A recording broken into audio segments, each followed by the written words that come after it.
Most of the people equate equity investment with loss. If you put your money into share market, 100% you are going to lose it. This is the general perception. And they do not know the difference between investment and speculation also. In an environment where general inflation is expected to be around 5 to 6% at least in future, if we do not consider an asset class which has potential to beat this inflation, who stands as loser? Only us, right?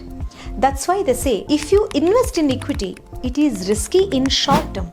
But if you do not invest, it is definitely going to be risky in long term. So, in this video, I am going to explain 4 benefits of investing in equity.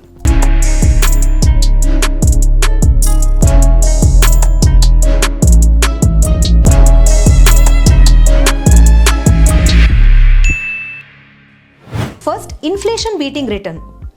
In 2022, because of Russia-Ukraine war and many other factors, inflation everywhere, including in India, it has crossed 7%. And in 2023, it started cooling down, and as per the latest report of RBI in May, retail inflation in India, it has reached around 4.25%.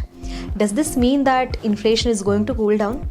If you look at the cautionary approach adopted by RBI, probably it may not be the case, because they feel that core inflation is expected to be up to 5.5% in future. Let me explain what is this core inflation. This is a general trend of inflation excluding the price of fuel or oil plus food. If you compare what is the proportion of food alone in consumer price basket in India, it plays a major part. So when you exclude if the inflation is going to be around 5.5%, then what would be the general inflation level? You have to keep at least 6.5%. And inflation also differs across the sector. For example, in healthcare it may be around 12 to 13%, in education it is 10 to 12%, and the general inflation we can keep it around 7%, right? So this is completely unpredictable and uncertain. It is scarier than tax. In this situation, if you keep earning and saving more than 50% of what you have earned, but keep it carefully under the carpet or under the mat, are you going to get any return? Will it give any kind of security? Inflation is a silent killer. It erodes the value of your hard-earned money. That's why you have to choose a right asset class which can beat inflation. Now look at the graph of S&P and look at the graph of our own Sensex. It has moved upwards from 1017 in 1991, reached nearly 64,000 in 2023. I agree that there has been absolutely nasty periods of crash, pullback where people have lost money. But if investors had right kind of plan to stay in the market to withstand all this kind of crashes, then they also made huge amount of profit. If you look at the historical data, the truth is when the economy started growing, stock market also went upwards. Now you know what is the primary reason for you to consider equity as an asset class. Second, diversification. They say having a well-diversified portfolio is an excellent strategy to manage risk and to optimize your return. They say don't put all eggs in one single basket. If one crashes, everything is gone. The same is true in investment as well. If you choose 2 different assets which move in opposite direction, say one gives you profit and one suffers loss, it's okay because you have earned something to offset this loss. So stock market is an excellent place where you can choose your own diversification strategy. You can diversify across currencies, geographies, market capitalization as well as different themes.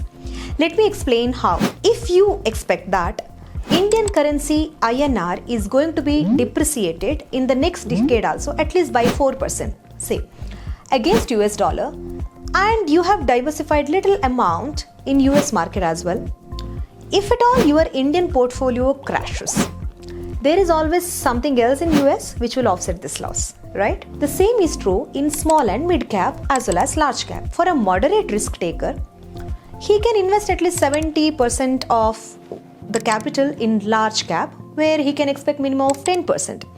And he knows that the biggest profit potential is lying in small and mid cap. So if he can divert 20 to 30% here, he's optimizing the return. And if you think of the theme, there are certain industries which are completely recession proof. it may be pharma, it may be consumption also, whether economy is expanding or contracting, we continue to consume certain things, right? It may not be the case for IT industries. If there is a recession, it is going to adversely affect this IT industries. So you can also diversify and think how much to allocate in recession proof as well as the high growth industries like IT. And say you don't want to think about only equity, you want to have an exposure into real estate as well, but you have less money. In that case, you can even consider REITs or real estate investment trust. So this is also one way of diversification. Look at the option the stock market is giving to diversify across currency, geography, asset class, themes, and whatnot. Third point, liquidating. I have to explain this concept in detail, and let me break down the definition of liquidity into two parts for better understanding.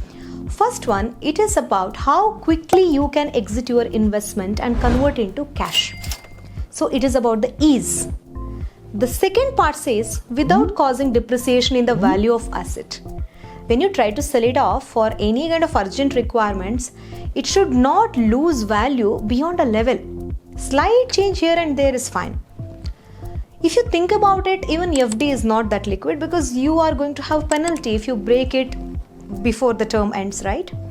In stock market, let's see what happens. If you are investing in blue chip companies, you should be able to exit whenever you want, and there is a consistent demand and large set of buyers, huge trade volumes also. So price will not differ that much. Fourth point is dividend income. When you invest in equity, there are two kinds of return. One is capital appreciation. When the company goes on making profit, it is reflected in the share price of that company. So the share price goes on appreciating. That is one part. The second part is dividend.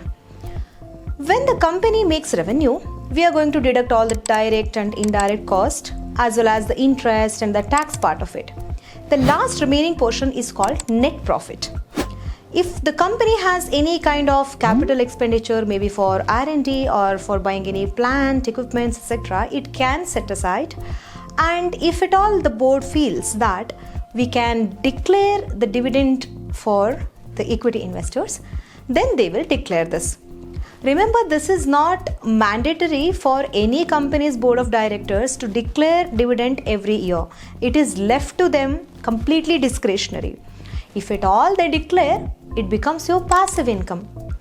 Though not passive in strict term, because you cannot regularly expect it, but the nature of dividend is such that without working for it, you are getting it in your bank account, right?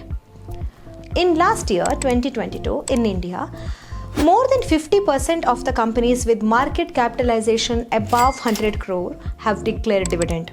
If you see, ITC also has dividend yield of 2.5% and Vedanta has around 24%.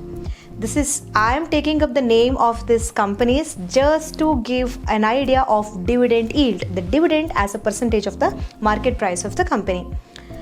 And it is not a suggestion that you have to just close your eyes and buy these companies. And one more data is, last year in 2022, the top 10 companies of India have declared the dividend income of 200,000 crores. It's not a small amount. So if you are looking for passive income, you can pick the companies which are giving high dividend after making all fundamental and other technical analysis. But I am emphasizing on the fact that in equity, you also have one stream of passive income, that is through dividend. So these are the 4 benefits of investing in equity market. If you like this video, share it with someone who needs it.